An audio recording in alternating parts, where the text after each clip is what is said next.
നമസ്കാരം കൂട്ടുകാരെ, നമുക്കിന്നൊരു അങ്ങേപ്പാട്ട് കേട്ടാലോ? എന്റെ അങ്ങേപ്പാട്ടിന്റെ പേര് നെയ്യപ്പക്കൊതി. നെയ്യപ്പെന്ന് വെച്ചാ ആർക്കും ഇഷ്ടമല്ലാത്തെ അല്ലേ? എല്ലാവർക്കും ഇഷ്ടല്ലേ നെയ്യപ്പം? നെയ്യപ്പക്കൊതി മൂത്ത അപ്പൂനും അമ്മൂമ്മയ്ക്കും ഒടുവിൽ എന്താ സംഭവിച്ചേ? നമുക്കൊന്ന് നോക്കിയാലോ. കൊച്ചുപുരയ്ക്കലെ അപ്പൂപ്പൻ, പിച്ചക്കാരനൊരപ്പൂപ്പൻ, പിച്ചയ്ക്കൊരു നാൾ പോയപ്പോൾ പച്ചരി കിട്ടി ഇരുന്നാഴി. പച്ചരിയും കൊണ്ടപ്പൂപ്പൻ കൊച്ചുപുരയ്ക്കല് ചെന്നപ്പോൾ അമ്മൂമ്മയ്ക്കൊരു കൊതി തോന്നി. അപ്പം തിന്നാൻ കൊതി തോന്നി. പച്ചരി വേഗം കുത്തിയിട്ട് ശർക്കര ചേർത്തു കലക്കിയിട്ട് ചുട്ടുപറക്കം മൂന്നപ്പം ചുട്ടുനിരത്തി അമ്മൂമ്മ. ഹയ്യട ഹയ്യാ നെയ്യപ്പം, വട്ടം വട്ടം നെയ്യപ്പം, മധുവൂറിയിടും നെയ്യപ്പം, മധുര ചക്കര നെയ്യപ്പം. വായിൽ വെള്ളം നിറഞ്ഞിട്ടു ഉള്ളിലൊരശ പെരുത്തപ്പോൾ കൊതിയൻ നമ്മുടെ അപ്പൂപ്പൻ കയ്യിലെടുത്തു രണ്ടപ്പം.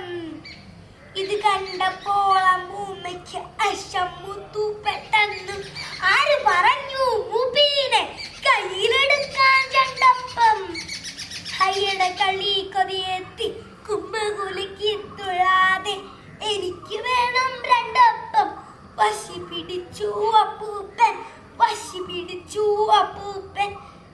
തീപ്പുകയേറ്റത് ഞാനല്ലേ, അപ്പം ചുട്ടത് ഞാനല്ലേ, എനിക്ക് വേണം രണ്ടപ്പം. വിളിച്ചു കൂവി അമ്മൂമ്മ. ഇരുവരും അങ്ങനെ വശി മുറുത്തിട്ടടി പിടിയാൻ അമ്മൂമ്മയ്ക്കൊരു കളി കിട്ടി, അപ്പൂപ്പനൊരു തൊഴി കിട്ടി. കണ്ടപ്പോൾ ഇടിപിടി മൂത്തപ്പോൾ നല്ലൊരു പോംവഴി കണ്ടെത്തി വില്ലൻ നമ്മുടെ അപ്പൂപ്പൻ.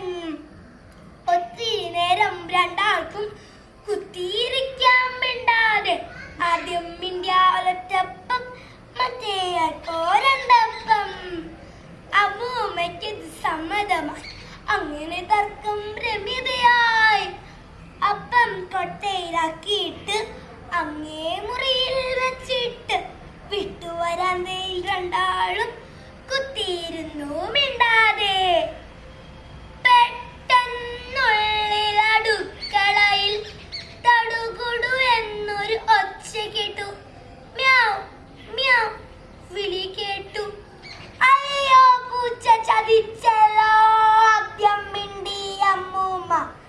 അയ്യേ, മണ്ടി തൊട്ടെല്ലാം തുള്ളിച്ചാടി അപ്പൂപ്പൻ.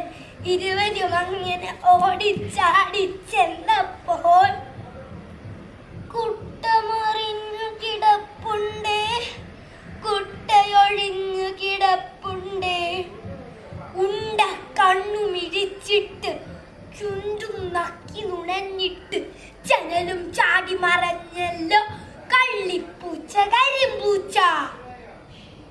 ഒഴിഞ്ഞ കുട്ടയിൽ നോക്കിയിട്ട് ഒട്ടിയ വയറും തടവിയിട്ട് മെല്ലെ നടന്നു രണ്ടാളും പായ വിരിച്ചു കിടപ്പാനായി. മെല്ലെ നടന്നു രണ്ടാളും പായ വിരിച്ചു കിടപ്പാനായി.